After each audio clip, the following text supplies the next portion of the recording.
The police were standing less than 10 feet away from him. They had been searching for a murderer for nearly 2 decades. Thousands of tips had poured in. Detectives had chased dead ends across multiple states. Families had spent years begging for answers. And yet the man they were looking for was calmly watering flowers in his front yard. The most chilling part? The officers waved at him. And he waved back. Because nobody knew that the friendly neighbor everyone trusted had been hiding one of the darkest secrets in modern criminal history. It all began in the summer of 1987 in a quiet town in the United States. 23-year-old Emily Carter disappeared after leaving her evening shift at a local restaurant. Her car was found abandoned near a wooded area outside town. Her purse was still inside. So were her keys. But Emily was gone. The town was shocked. People organized search parties. Helicopters scanned nearby forests. Detectives interviewed hundreds of residents. Nothing. Weeks later, Emily's body was discovered deep in the woods. The crime scene horrified investigators. The killer had left almost no evidence behind. No fingerprints. No witnesses. No murder weapon. It was as if the murderer had vanished into thin air. As years passed, the case grew cold. Then another woman disappeared. Different town. Same pattern. Then another. And another. By the mid-1990s, investigators began to suspect they were dealing with a serial killer. But there was one major problem. Nobody had any idea who he was.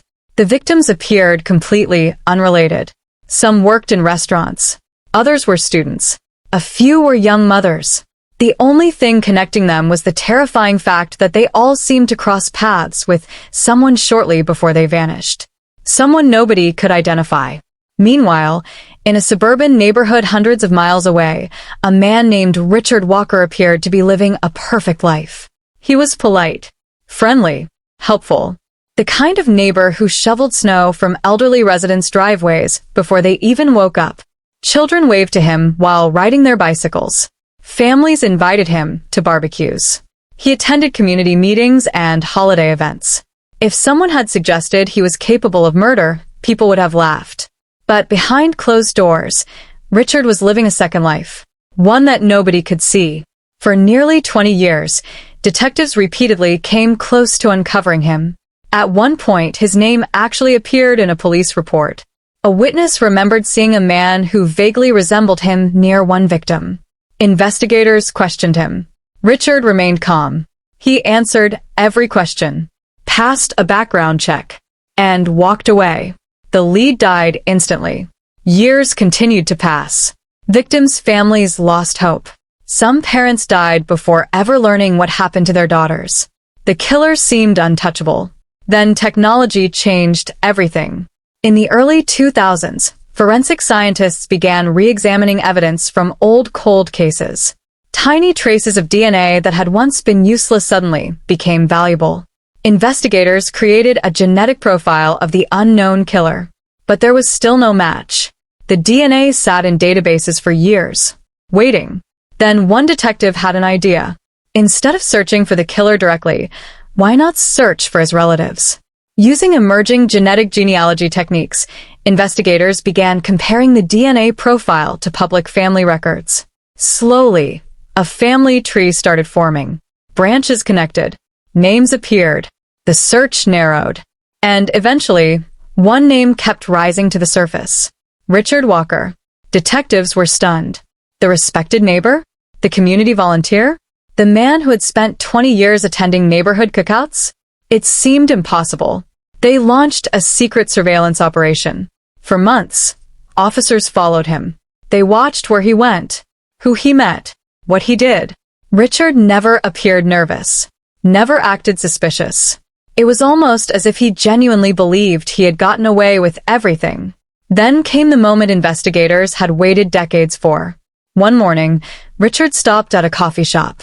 After finishing his drink, he threw the cup into a trash can and walked away. Detectives immediately retrieved it. Inside was the DNA they needed. The results came back days later. Perfect match. The evidence was overwhelming. The man who had spent 2 decades hiding in plain sight was finally exposed. When police arrived at his house to arrest him, neighbors couldn't believe what they were seeing. People stepped onto their porches in disbelief. Some thought there had been a mistake. Others assumed he was helping police with an investigation. Then officers placed handcuffs on him. The entire neighborhood fell silent. The truth spread quickly. News cameras arrived. Reporters filled the streets. Residents who had trusted him for years suddenly began replaying every interaction they had ever had with him. The smiling conversations, the friendly waves, the neighborhood gatherings. All of it now felt terrifying. Investigators later uncovered evidence linking Richard to multiple murders spanning nearly 20 years. The same man who had attended birthday parties and community events had secretly carried out crimes that devastated countless families. Even during interrogation, detectives noticed something disturbing. Richard showed almost no emotion, no panic, no visible regret, just a cold acceptance that the game was finally over. For the families of the victims, the arrest brought a mixture of relief and heartbreak. After decades of unanswered questions, they finally knew who was responsible. But they also learned a terrifying lesson. Monsters do not always look like monsters. Sometimes they don't hide in dark alleys. Sometimes they don't run from the law. Sometimes they smile. They wave. They borrow your lawnmower. And they live right next door for 20 years while nobody suspects a thing. Because the scariest killers aren't the ones who look dangerous. They're the ones who look completely ordinary.